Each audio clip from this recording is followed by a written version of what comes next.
Hello.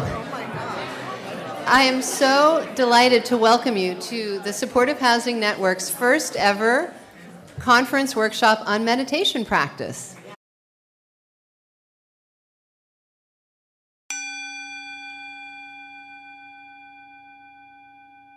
I'm Sarah Schenck. I'm the network's Chief Digital Officer, which means I run our website and I do our social media. And I also, as a completely unrelated job, I guess, but it's really my passion, I teach meditation at the city's oldest supportive housing residence, St. Francis Friends of the Poor.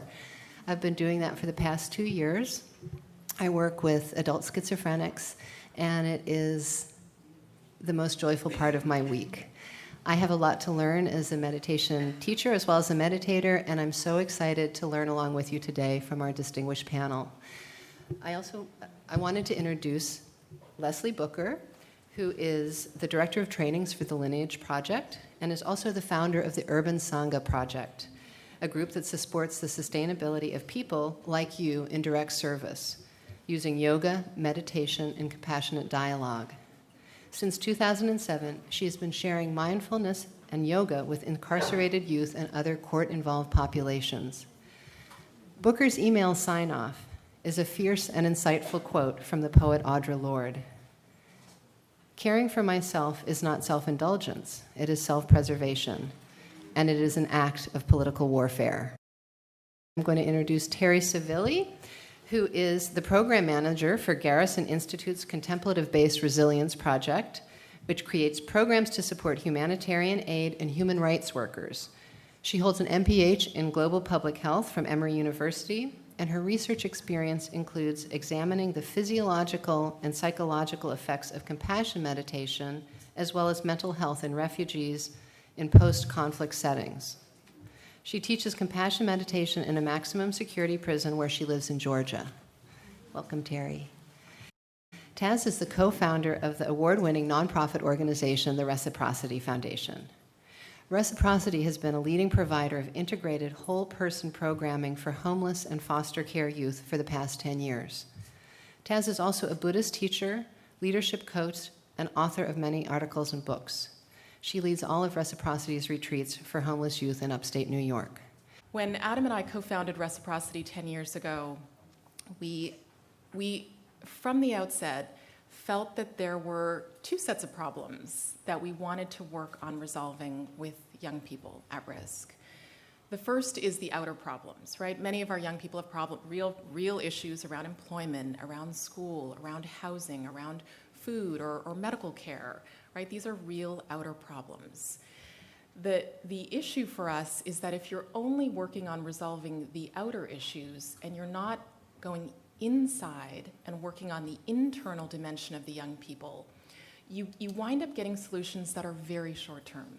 Because the reason why young people don't sustain some of these solutions that we have for them is because inside they are angry, they are afraid, they are frustrated, they are lonely, right? They're very lonely, and they're very unsure that they are really deserving of the opportunities that are appearing in their life. Give young people a chance to step back and work on the internal dimension. And what we say is inner first. Let's work on the mind, the heart, let's work on healing the trauma. Let's work on the real obstacles that if you stop and really have someone listen to what's going on, what's stopping you from having the life that you could have or achieving the goals that you could achieve, it's mostly on the inner dimension. So we really put a lot of time and care in our programming to working on that inner dimension. We also know that the young people, when they're able to relax, when they're able to really open up, when they're able to trust us, when they're running towards us to have a relationship with us instead of running away from us and our lists, that's the beginning of a successful set of outcomes. Right? It begins with shifting the energy of our relationship with them. I sit down, I breathe, I set my intentions, I let go of all of the agendas that are being pushed on me by our funders, by various people in our sector, and I really focus on helping the young person to achieve the goals that I know they are capable of. But equally important is us. we need to be able to let go of what's happening in our personal lives, let go of all the stress and pressure, and show up in a way that reflects why we got into this work in the first place. It's a very deeply heartfelt mission that we all bring to this sector and to this work. And what we found is that this set of tools really connects us back to why we're here. But we started very small, and we started with very brief meditations. We didn't have a lot of personal experience at the time. Just because we were committed to trying, the kinds of things that started happening were really powerful. So it's not so much about becoming, a teacher of meditation and then bringing it to your agencies. I think it's about really setting an intention that you want to bring this kind of energy to your spaces, to your workplace, and then just trusting that with each step you take, more and more good results will come. And we've been working closely with a woman. She was quite young when she went to prison on, I won't say what, but she was 19. And so she's spent 20 years so far in a maximum security prison, who is unreachable to us, just could not hear anything until we got to the part of the program where we started talking about gratitude. And she decided on her own to commit to 100 hours of a gratitude practice over a course of months. And week by week, we watched the transformation from somebody who was literally this to a bright, shining, engaged, really lovely woman. I mean, somebody who is rehabilitating herself from the inside out and changing herself. And many of the women going through these classes are becoming the leaders in the community, and themselves are trying to model for the other inmates that there is another way to relate to themselves, there's another way to relate to their circumstances, there's another way to relate to each other, because some of them are never coming out. I mean, they know that. Some of them will be paroled, but some of them won't. And this is their life. And they are learning that no matter what the physical circumstances of your life are, it is possible for that to be a meaningful and even a happy life. Halfway through my training, I had a chance to work with pregnant and postnatal teenage girls, offering them yoga and mindfulness. And I thought I would practice on the kids, because I didn't think it was real yoga. I didn't think it was real practice to work with kids. And after the first class with them, I realized how important this work was. I saw these young girls that were ashamed of their bodies, ashamed of their pregnancies, to kind of open up, and I saw their hearts open up. And I was like, wow, not only do I need to do this work, but also I have to show up every single week. I couldn't just pop in and be a volunteer and then just vanish. I needed to be a really consistent person in their lives, and so I started doing that work. I through NYU as part of a research project, and I worked on Rikers Island for 2 years to see if cognitive behavioral therapy mixed with mindfulness could lower the rate of recidivism, which obviously it can, duh. And so we were following our kids 3, 6, 9, and 12 months after the initial intervention. And initially, our kids, they came in, they did, 10 doses, and then they were gone. Our kids kept coming back over and over again. We had one kid that did our intervention 4 times. They stopped taking the incentives. They stopped taking the cookies. They stopped taking the money. They just wanted to come back and practice with us, which is amazing. One of our kids, Carlos, when they caught up with him on the outside to check in and see how that intervention went for him, he was in the hospital. He had gotten back involved with gang violence and had been stabbed multiple times, slashed across his face, stabbed multiple times throughout his torso, and collapsed a lung. The knife hit him right next to his heart, so he's very close to death. So when our researchers caught up with him and they said, hey, can you tell us what you learned from the intervention? He's like, I don't remember any of that stuff. Like, yeah, they would give us cookies, whatever. I wasn't really paying attention. So they're trying to, coax him. He just wasn't giving them anything at all. And so they're like, well, tell us about your recovery. Like, what happened? What's going on? Like, how is it to recover from almost dying? And he said, well, I can't really move. I can't really do anything. I just kind of sit here every day, and I just kind of watch my breath as I breathe in. And I watch myself as I breathe out. And I just, I'm just like watching my breath. And so the thing is, we never know how these kids are going to take these practices, right? I've really had to learn through my own personal practice how to disengage and to not be so attached to the outcome of what I thought the practice should look like or how I thought they should respond to it. Just knowing that being in the room, showing up and offering something, even if that kid is in the back of the room and like throwing a chair at you or like, being violent towards you, like they're absorbing. And it is amazing what these kids are really taking in. Trauma is actually something that's stored inside the body. So even though talk therapy is very helpful, a lot of our kids experience something called alexithymia, which is the inability to express yourselves verbally because the speech center of the brain has shut down when there is trauma. So being able to get into the body and discharge the trauma in the body is a huge first step in beginning to be able to verbally articulate. So it creates space to pause and to make a better decision to protect them from making bad decisions and winding up in jail. And so that's one anecdote around that. What we found is going on when they're practicing is one of the first and most powerful outcomes that we've noticed is that they shift from a very reactive, short-term way of thinking about their life to a much longer-term way of looking at their life. If you look at anyone with PTSD, anyone who's experiencing crisis, homelessness, poverty in any form, you are just concerned with the day. And that's wonderful for a short period of time, right? That's a survival skill just to get us through that difficult period. So many of the young people we work with have adopted that as a way of being all the time. And so they're not able to think, a month out, 6 months out, 5 years out. And that's a crucial skill. Everything that we try to encourage them to do will not sink in unless they too are able to understand and think on a longer term scale or perspective. And I think one of the things that happens when young people experience trauma is they stop listening, right? They stop trusting the voice inside.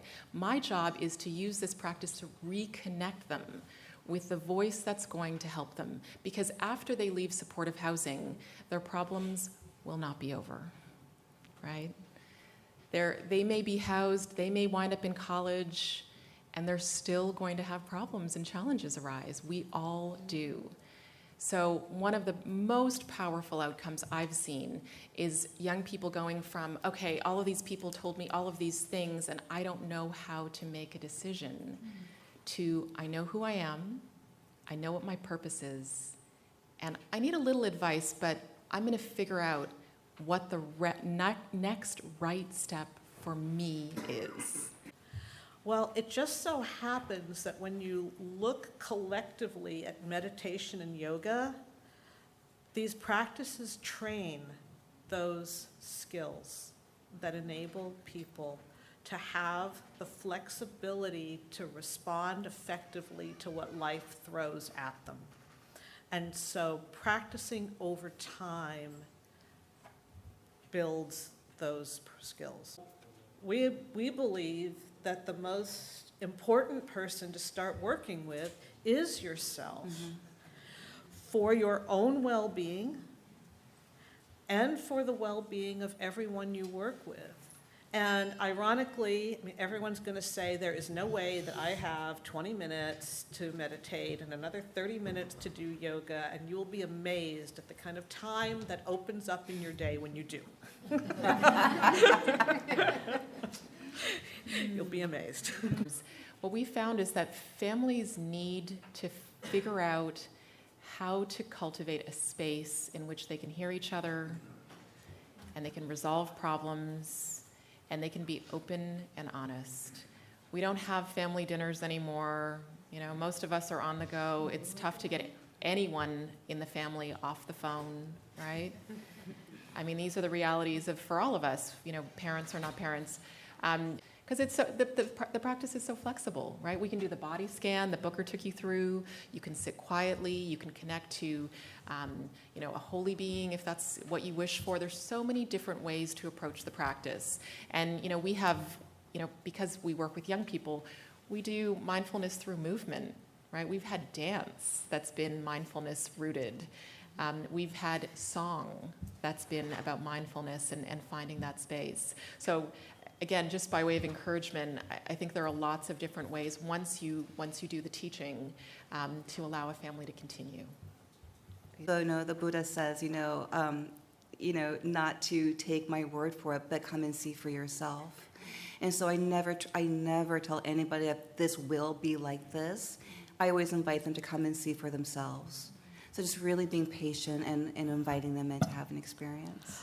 When you're working with a really specialized population, you may need to do some extra work and get an experienced teacher in there. We found with the suicide attempt survivors, they were all African American, they were all very Christian, and the teacher we have working there is an Episcopal priest, and who with a long history in the civil rights movement, and so she reworked all the teaching examples that we commonly use to draw examples from the Bible and examples from the civil rights movement to replace the typical metaphors and examples that we would use when we taught. And we simplified the language, spent hours and hours just distilling the language to make it easy to understand for people who had no education. So if there's a will, there's a way.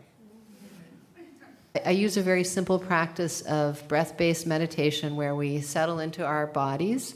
We do a body scan. I do a little yogic, what we call yogic movement. Some of my students can't move from their chairs, so they do kind of chair-based yoga practice. And I do a little inspirational reading from some of the books that I like, written by people like Thich Nhat Hanh. And they share their experiences, what's happening for them in meditation. And it astounds me every week. One of my students said to me, most of my students, in fact, I think all of my students are on pretty strong medications. And I do notice that from week to week, sometimes there is a lot of very jittery energy in the room where there's actually a lot of movement happening. And one of my students says, he said, I just took my medication and it makes me very, very jittery. And he's literally vibrating in front of me, but I adore him. He wants to be in class because this is helping him address his challenges in life.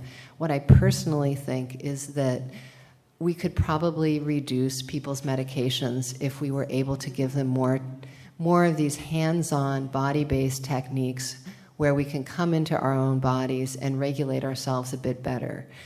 So that's my personal interest in working with schizophrenia, and meditation is great.